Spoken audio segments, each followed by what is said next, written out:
In this video, we're going to be looking at how we can perform a reverse percentage. Now, with questions like the one on the left-hand side, I have increased a number by 70%, and this is equal to 115.6.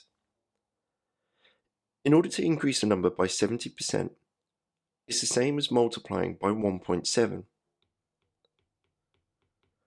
1.7 as a percentage is 170%. So as we can tell, we're adding 70% on to 100%, and this is 115.6. In order to find out the original amount and to find out what I did increase to begin with, all I need to do is 115.6 divided by 1.7, and this gives me 68. 68 was my original number. Pause the video here and have a go at the question on the right hand side. When you're ready for the answer, press play.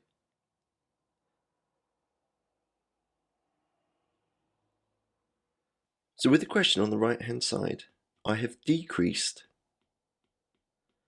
x by 90%, and this is equal to 6.8.